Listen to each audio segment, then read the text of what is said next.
자, 안녕하십니까 병주 회원님들. 오늘은 TYM 최대 실적에는 주가는 왜 반대로 움직이는지에 대한 이야기를 나눠보는 시간을 가져보도록 하겠습니다.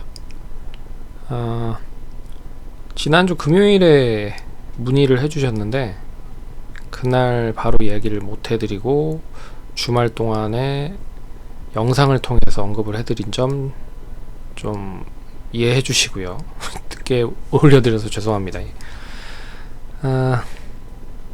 시장이 나름 좀 좋은 흐름을 좀 보이고 있어서 그나마 좀 다행스러운 것 같은데, 실적이 좋음에도 불구하고 아직 못 간 종목들이 엄청나게 많이 있고요. 아직까지도 실적이 3분기 때 좋아짐에도 4분기 때 좋아짐에도 불구하고 제대로 된 평가를 못 받아서 좀 힘들어하는 주식들도 많습니다.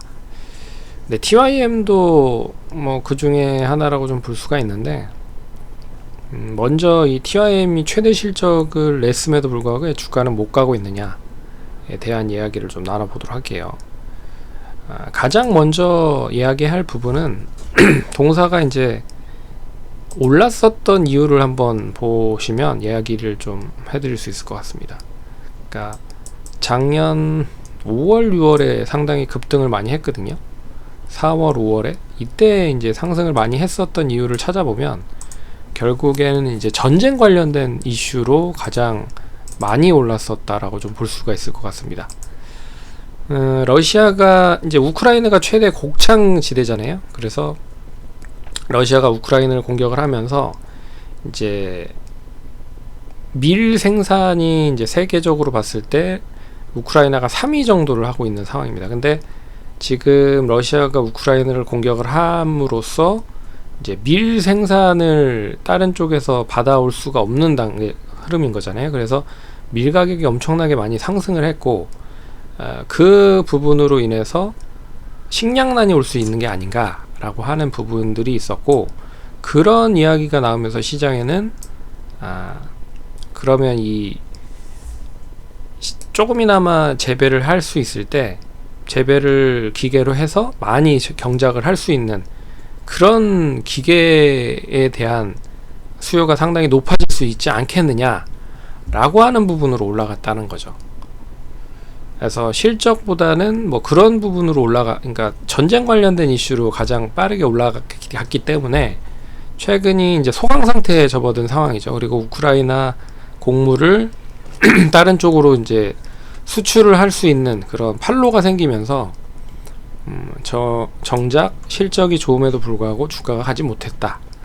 참고로 동사가 실적이 좋았었던 이유는 뭐냐면 미국 쪽에서의 실적이 엄청 좋게 나오고 있다. 근데 미국 트랙터라든지 이양기 이런 쪽에 대한 실적이 엄청나게 좋아지고 있는데, 이게 무엇을 또 뜻하냐면 이 달러와 강세가 이어지고 있는 상황입니다. 원달러가 강세의 흐름을 보이고 있다.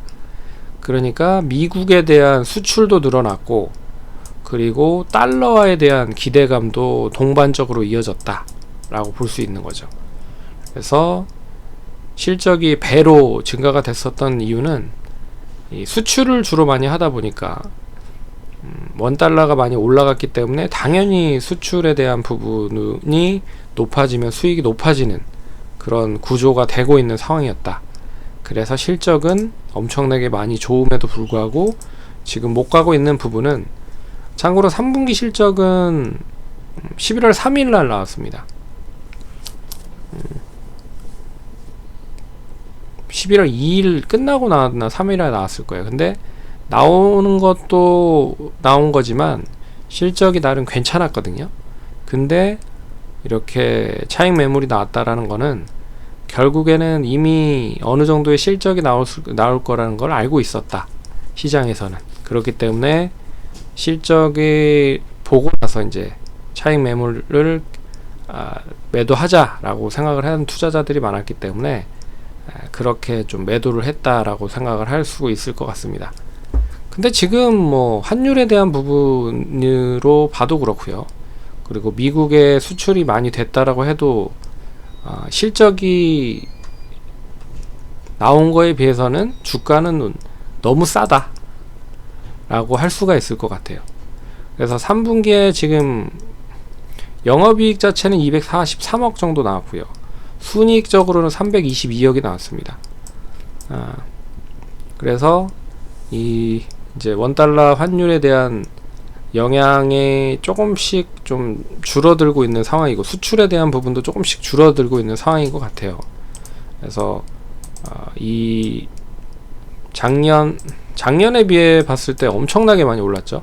작년 6월에 242억인데 올해 6월은 567억입니다. 2배가 넘게 지금 상승을 한 상황인 거잖아요. 그리고 작년 9월에 35억인데 올해 9월은 243억. 그 흐름이 이제 그대로 계속 이어질 수 있겠느냐 의심을 하는 투자자들이 많기 때문에 매도를 하는 게 아닌가라는 생각이 듭니다. 그리고 근데 이게 잠정 실적으로 좀 이제 그 증권사 컨센으로 좀 보시면 아시겠지만, 컨센으로 봤을 때는 내년에도 좋아요. 내년에도 1,400억 정도 영업이익 한 20-30% 정도 플러스가 될 수 있다라고 이야기가 나오고 있고, 순이익 기준으로 봤을 때도 10% 넘게 플러스가 될 것이다 라고 하는 부분들이 있습니다. 그래서 이 원달러 환율에 대한 영향도 있지만, 이 미국에서의 수출이 계속적으로 꾸준히 이어지고 있는 상황이고, 그리고 해외 쪽 판로가 계속 커지고 있는 상황입니다. 동남아뿐 아니라 유럽 쪽 아니라 뭐 호주 쪽 뭐 이런 쪽으로도 계속 판로가 커지고 있는 상황이기 때문에 동사가 어떻게 보면 영업을 잘하는 거죠. 그리고 제가 봤을 때는 이쪽이 이제 인플레이션 쪽으로 연결을 할 수 있다라고 좀 보고 있습니다. 왜 그러냐면 인플레이션의 가장 큰 적이 뭐냐면 임금 인상이거든요. 임금 인상. 그러면 임금 인상을 한다라고 했을 때 이제 농사 일도 마찬가지로 임금 인상이 되면 될수록 이 고용을 하기에 상당히 좀 힘들어진다는 거죠.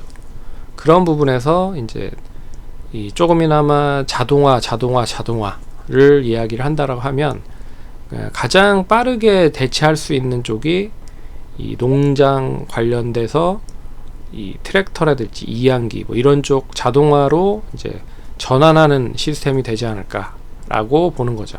그래서 본업에 대한 그런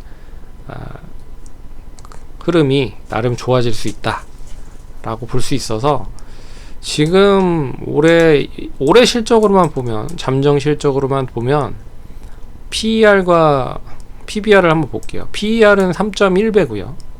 그리고 PBR은 0.9배입니다. 그리고 내년에도 역시나 실적이 나름 괜찮다라고 하면, 컨센 정도로 움직인다라고 하면 2.8배 PER이, 그리고 PBR이 0.7배 정도 수준입니다. 엄청나게 싸죠. 그래서 동사가 움직이기 위해서는 첫 번째로는 이제 전쟁 관련된 이슈로 올라가지 않았다라고 하는 부분으로 좀 인플레이션이나 다른 쪽으로 좀 연결이 돼서 움직여야 될 필요가 있을 것 같고, 그리고 환율에 대한 영향과 수출에 대한 영향이 없어도 건재하다라고 하는 부분을 4분기 정도까지만 이어진다라고 하면 기대를 해봐도 되지 않을까, 그렇게 보고 있습니다. 그래서 지금 실적만 보더라도 너무 싸죠. 너무 싸다라고 하는 부분이 있습니다. 그래서 관심 있게 좀 보시면 좋을 것 같고, 뭐 이런 종목들은 단기적인 이제 실적을 한번 보자, 내놓는 거 보고 대응을 해보자라고 했을 때 이미 좀 많이 기대를 했었던 투자자들이 많았었던 것 같아요. 그래서 나오자마자 매도를 했었던 투자자들이 많았던 것 같습니다. 그래서 이 부분이 조금 어느 정도 잘 소화가 된다라고 하면, 손바뀜이 이루어진다라고 하면 다시 주가는 이제 우상향 할 수 있을 가능성이 크지 않겠느냐, 그렇게 볼 수 있을 것 같아요. 그래서 투자하시는데 참고하시고 성공 투자하시고 다음번에도 찾아뵙도록 하겠습니다. 감사합니다.